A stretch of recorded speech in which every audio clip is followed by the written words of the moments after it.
Hi, this is Congressman Tom Cole, the 4th District of Oklahoma. It's another one of our congressional weekly chats. This has been a very consequential and interesting week. The most important thing Congress did was actually finally reach agreement on a package of 6 different appropriations bills.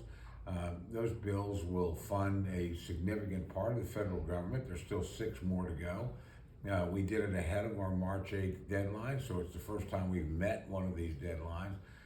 We got a very substantial vote from both sides of the aisle. In other words, a majority of Republicans, very substantial majority of Republicans, and an even larger majority of Democrats agreed we're going to keep the government open and we're going to fund it in this way. I was particularly involved in the discussions over transportation, housing, and urban development. That's the subcommittee of appropriations I currently chair. And I'm very pleased with the bill.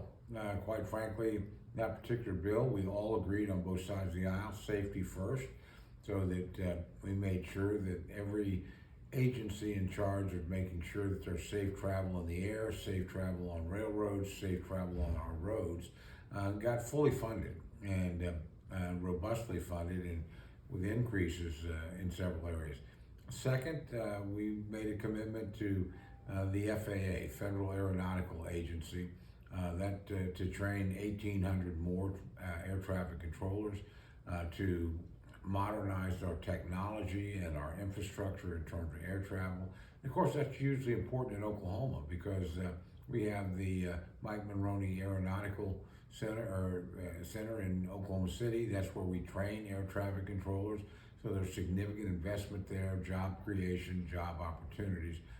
Very important mission, and I was very pleased. It's probably the best FAA bill that Congress has ever put forward, and certainly the most robust funding we've ever gotten. So that's a good thing. Third, we do public housing and the housing and urban development piece. And everybody knows the cost of housing has gone up pretty dramatically. Rent, interest on mortgages, those sorts of things.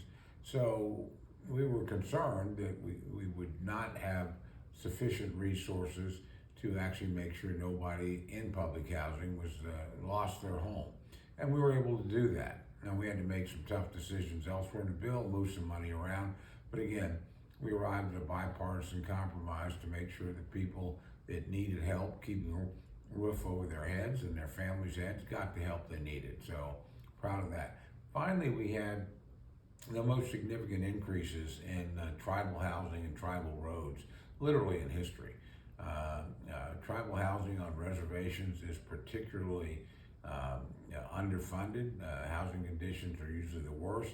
We were able to have a close to a 50% increase in that support, and then a very substantial increase to 15% sort of range for tribal roads, which again, if you've ever been to reservations, and I go to a lot of them, you'll know how bad they are and how historically underfunded they are. So this won't take care of all the problems in Indian country, but it's a substantial step forward. And again, the fact that we had great majorities on both sides of the aisle supporting these sorts of things is really good. Now, in addition to that bill, we had other bills. Agriculture up, for instance, very important to Oklahoma.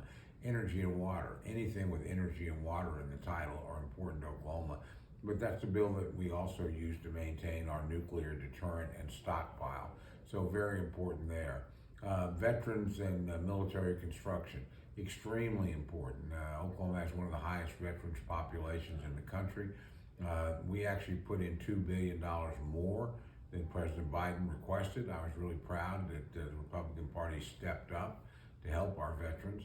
And we also did some important military construction, a lot of additional money, literally almost $80 million for Tinker Air Force Base to build new hangars for the incoming kinds of airframes that we take care of, like the KC-46A. So there were a lot of good things in these bills for Oklahoma. A lot of things individually. I'm very proud we got $36 million directed to Max Westheimer Field in Norman, Oklahoma. So we're going to be able to expand and modernize that airport. We got $29 million for I-35 and interchange work around Purcell and McLean County. So that was a big thing for us. A lot of individual projects for water and waste treatment in Lawton and Ada and Moore. A lot of help for the tiny town of Stonewall, just outside of Ada. So if you go through line by line, we were very successful in delivering funds back into the district to help with needed projects. So I thought that was a good deal. And again, the fact that Congress worked together, bargained, took a long time, but actually reached agreement on 6 bills is important. We'll next turn our attention to the remaining 6 bills, the most important of which is defense, the largest single expenditure that the Appropriations Committee handles. So we're hopeful we'll come to a deal. We're working that pretty hard right now. But I think we'll get there. We've got till March 22nd. So I'd love to do it next week, but it's more likely to be the week after. Next week, the 2 different parties have conferences and meetings, and one of those occurs next week. So it'll be a short work week. But again, good progress is being made in the negotiation. Finally, let me turn my attention to the State of the Union address delivered last night by President Biden.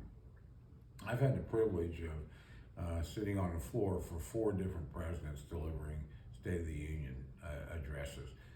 George W. Bush, President Barack Obama, President Trump, and certainly President Biden. And I have to say, and I've watched a lot of them from home, just like most Americans do over the years, this was the worst State of the Union address I've ever heard. I don't say that with any disrespect, but it was caustic, it was combative, and it was shrill. And it was designed to divide the American people, not unite them. Now, in politics, I understand the give and take and the partisanship, but there's a time and a place for it, and it's not at the State of the Union. It's not in that venue. I thought the speech, quite frankly, was unworthy of the president. I thought it was, unworthy of his position, and I thought it was very inappropriate for the venue in which it was delivered. That is the People's House, the floor of the Congress of the United States. You want to go beat up on the other side and your opponent at your convention, go right ahead. That's normal American politics. You want to do it at a political rally, that's okay too. But this is supposed to be not a campaign speech, but a report to the American people about the state of their country. That's not what we got last night. What we got was the kickoff of what's clearly going to be a brutal, tough, and bitter campaign. And again, I've been in politics a long time. I can understand campaigns, but there are times when you don't do it. And this was a time when I think the president would have been better off doing what Lincoln used to like to say, speaking to the better angels of our nature. That's not what we heard last night. I've sat through 22 of these on the floor of the House now, and I've never stayed in my seat so many times. It's pretty normal when these speeches happen, because there's a lot of things that presidents, even when they're making political points, will say that both sides can agree on.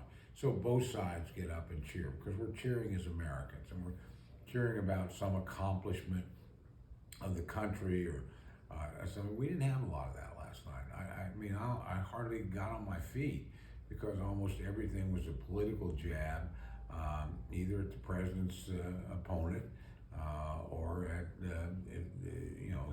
the opposition party, and I thought it was unworthy of the moment, the occasion, and the man. So that was a very disappointing thing to me, and I hope we never see anything like it again, whether it's a Republican president or not.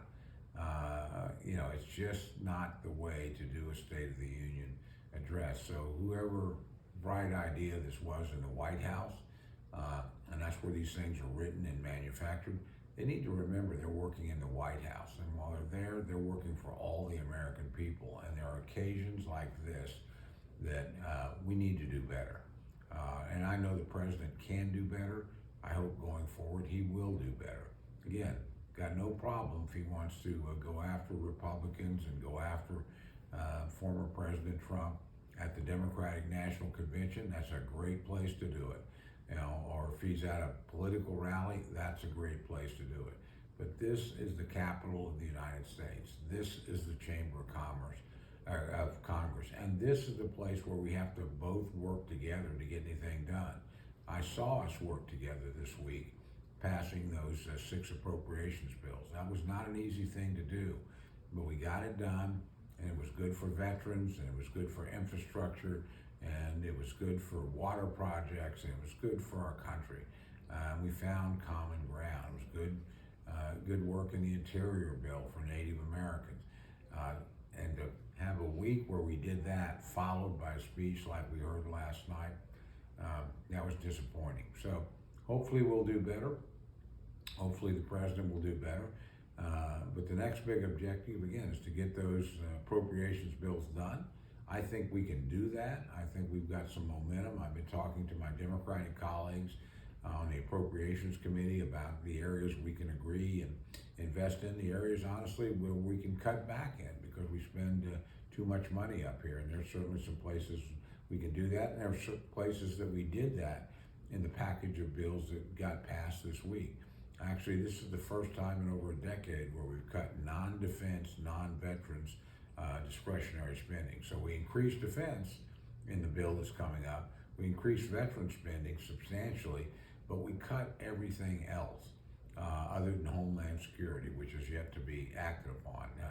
So we're going to keep working at it, and we're going to try and treat our colleagues on the other side of the aisle respectfully, talk about, discuss and debate where we differ, and try and resolve those differences.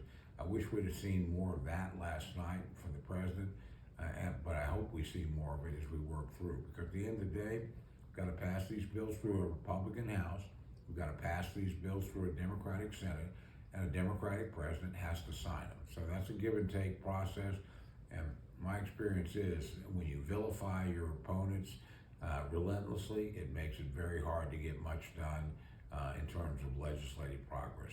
And I'm interested in the time we have between now and the election in getting things done for the American people. The speech we heard last night didn't help us do that. So with that, we'll keep working, and good luck. God bless. Look forward to talking to you again soon.